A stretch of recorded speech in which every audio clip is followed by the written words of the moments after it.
আজকের ব্লগে শেয়ার করব গাজরের হালুয়ার পারফেক্ট রেসিপি। হালুয়াটা দেখতে যত সুন্দর হবে খেতেও ততই টেস্টি হবে।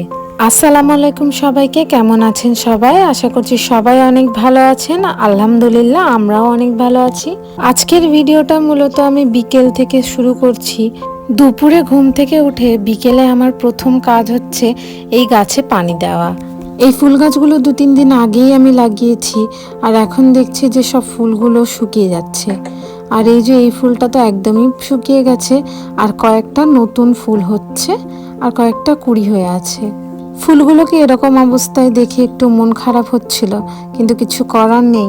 তারপরে এই তো চলে এসেছি এখানে কিচেনে।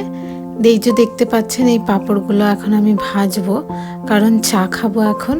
চা দিয়ে রোজ টোস্ট বিস্কিট এগুলো খেতে আর মন যায় না, কখনো কখনো মনে হয় একটু যেন আলাদা কিছু হোক। তাই আজকে ভাবলাম যে চা বিস্কিট দিয়ে বা টোস্ট দিয়ে খাবো না, তাই এই পাঁপড় কটা ভেজে নিচ্ছি।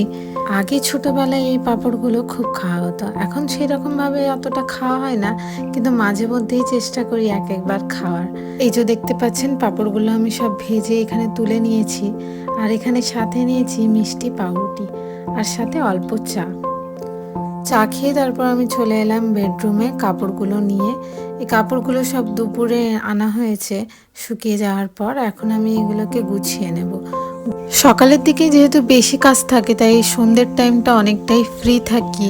সন্ধ্যে থেকে যেহেতু তেমন একটা কাজ থাকে না, এমনি যেমন টুকটাক কাজ থাকে, তেমন এই কাপড় গোছানো বা দুপুরের কটা বাসন থাকে সেইগুলো মেজে নেওয়া। আর যেহেতু দুপুরে একটু ঘুমোয়, তাই একটু বিছানাটা পরিষ্কার করে নিই ঘুম থেকে ওঠার পর। আর কখনো কখনো এরকম হয় হয়তো বা আমি দুপুরের দিকে ঘুমালাম না, তখন আমি কয়েকটা এক্সট্রা কাজ করে থাকি, যেমন হয়তো আলমারি গোছানো বা অন্য যে কোনো এক্সট্রা কাজ আমি করে নিই। আর এখন যেহেতু আপনাদের সাথে ইউটিউবে ভিডিওগুলো শেয়ার করি, তাই জন্য এই টাইমটা আমি ইউটিউবে যেগুলো কাজ থাকে সেইগুলো করি, যেমন হয়তো ভিডিওগুলো এডিট করা, ভয়েস ওভার দেওয়া, এইগুলো। আমাদের কাপড়গুলো গুছিয়ে নিয়ে যে যার আলমারিতে রেখে দিই, আর এই বাবুর কাপড়গুলো গুছিয়ে এই বাস্কেটটাতে সব রাখি। বাবু এখন ছোট বলে ওর জামা কাপড়গুলো আমি এই বাস্কেটেই রাখি, কারণ ওর জামা কাপড়গুলোই যখন তখন দরকার পড়ে।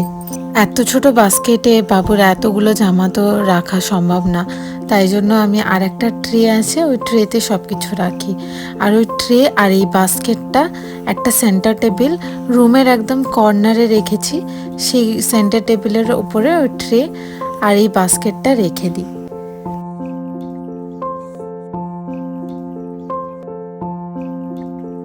অনেক দিন ধরেই ইচ্ছে হচ্ছিল একটু গাজরের হালুয়া খাবার, তাই আজকে চলে এলাম বানাতে। ভাবলাম আপনাদের সাথেও শেয়ার করি। আমি এখানে খুবই সহজভাবে হালুয়াটা বানানো দেখাবো, আর খুবই অল্প সময়ে এই হালুয়াটা তৈরি হয়ে যায়। এখানে আমি 10 জনের জন্য হালুয়া বানাচ্ছি, তাই আমি এখানে 1 কিলো 250 গাজর নিয়েছি। আপনারা যদি কম জনের জন্য বানান তাহলে একটু কম নেবেন। এখানে সবার প্রথম আমি গাজরগুলোকে ভালোভাবে ছিলে নিচ্ছি। ছেলার জন্য আমি এখানে পিলার ইউজ করেছি, পিলার ইউজ করলে তাড়াতাড়ি ছেলা হয়। এই তো এখানে আমার সবগুলো গাজর ছেলা হয়ে গেছে। এবার আমি এই গাজরগুলোর দুদিক ভালোভাবে কেটে পরিষ্কার করে নেব, তারপর গাজরগুলোকে ধুয়ে নেব।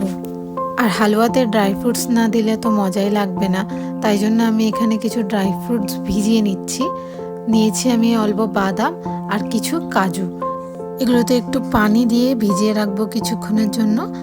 গাজরগুলো ধুয়ে নিয়ে এখানে আমি গ্রেট করে নিচ্ছি। গাজরগুলো কেটে নিয়েও হালুয়াটা করা যায়, কিন্তু ওতে সেদ্ধ হতে অনেকটা সময় লাগবে। আর যেহেতু আমি খুব অল্প সময়ে গাজরের হালুয়াটা বানাবো, তাই আমি গাজরগুলোকে আগে গ্রেট করে নিচ্ছি। এতে করে খুব ছোট ছোট হয়ে যাবে গাজরগুলো, আর খুবই অল্প সময়ে সেদ্ধও হয়ে যাবে। এখন আমি ভিজিয়ে রাখা কাজু আর বাদামগুলো ছোট ছোট করে কেটে নিচ্ছি। আমার ভিডিওটা যদি আপনাদের কাছে ভালো লাগে, তাহলে আমার ভিডিওতে একটা লাইক দিয়ে দেবেন, আর আমার চ্যানেলটাকে সাবস্ক্রাইব করবেন। ড্রাই ফ্রুটগুলো কাটা হয়ে গেলে এইগুলোকে আমি দুভাগে ভাগ করে নেব।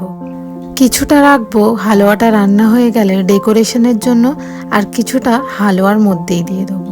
তার মধ্যে আমি অল্পই রাখছি ডেকোরেশনের জন্য, আর বেশিরভাগটাই দিয়ে দেবো হালুয়াতে।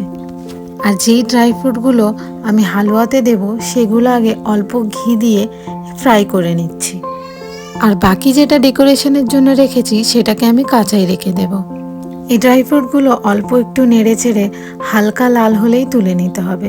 আমারটা একটু বেশি লাল হয়ে গেছে, আপনারা একটু হালকা মতনই লাল করবেন।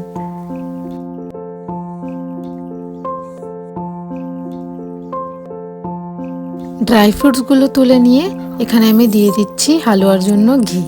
চেষ্টা করবেন ঘি দিয়েই রান্না করার, কারণ হালুয়া কিন্তু ঘিতেই বেশি মজা হয়। ঘি দিয়েই কয়েকটা দিয়ে দিয়েছি এলাচ, আর তারপর দিয়ে দিয়েছি গাজরগুলো। গাজরগুলোকে একটু ভালো করে ভেজে নিতে হবে। ততক্ষণ পর্যন্ত ভাজতে হবে যতক্ষণ না গাজরের কালারটা একটু ইয়েলোইশ হয়। প্রায় 5-10 মিনিট মতো ভাজার পর এরকম একটা কালার চলে আসবে। তারপরেই আমি এখানে দিয়ে দিচ্ছি 2 গ্লাস দুধ। দুধটা আমি প্যাকেট থেকে বার করে অল্প একটু পানি দিয়ে ভালো করে ফুটিয়ে নিয়েছিলাম, তারপর হালুয়াতে দিয়েছি। দুধ দিয়ে দেওয়ার পর ঢাকনা দিয়ে গাজরটাকে সেদ্ধ হতে দিতে হবে প্রায় 20 থেকে 25 মিনিট। এই 20 থেকে 25 মিনিটের মধ্যে গাজরগুলো কিন্তু 80% সেদ্ধ হয়ে গেছে। ঢাকনা খুলে আমি এখন হালুয়াটাকে ভালোভাবে নেড়ে চেড়ে হালুয়ার যে দুধটা সেটা শুকিয়ে নেব। কিন্তু হ্যাঁ, দুধটা পুরোপুরিভাবে শুকাবো না। আর এর পরে যখন আমি চিনি অ্যাড করব তখন চিনি থেকেও অনেকটা পানি বের হবে, আর সেটাও নাড়তে নাড়তে অনেকটা শুকিয়ে যাবে। দুধটা শুকিয়ে গেছে, এখানে আমি অ্যাড করে দিলাম চিনি। আমরা সবাই হালকা মিষ্টি খাই, তাই আমি সেই হিসাবে কম চিনি অ্যাড করলাম। আর আপনারা যারা বেশি মিষ্টি খেতে পছন্দ করেন তারা চিনিটা একটু বেশি দেবেন। চিনির পানিটা অল্প শুকিয়ে যাওয়ার পর আমি এখানে অ্যাড করে দিচ্ছি মাওয়া। গাজরের হালুয়ায় মাওয়া না দিলে হালুয়াতে কিন্তু সেরকম ভালো টেস্ট আসবে না, তাই এখানে আমি মাওয়াটা অ্যাড করে দিয়েছি। আর এখানে আমি নিয়েছি 250 গ্রাম মতো মাওয়া, যেটা আমি অর্ধেকের বেশিটা প্রথমে দিলাম আর তারপর অল্প একটু লাস্টের দিকে দিলাম। পুরোটা মাওয়া দিয়ে ভালোভাবে নেড়ে চেড়ে নিতে হবে। এই পর্যায়ে হালুয়াটা কমপ্লিট হয়ে গেছে বললেই চলে।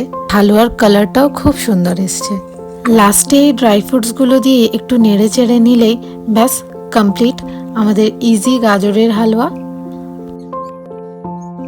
হালুয়াটা দেখতে যত সুন্দর হয়েছিল আর খেতেও ততই মজার হয়েছিল। আজকের মতো ভিডিওটা এখানেই শেষ করছি। আল্লাহ হাফিজ।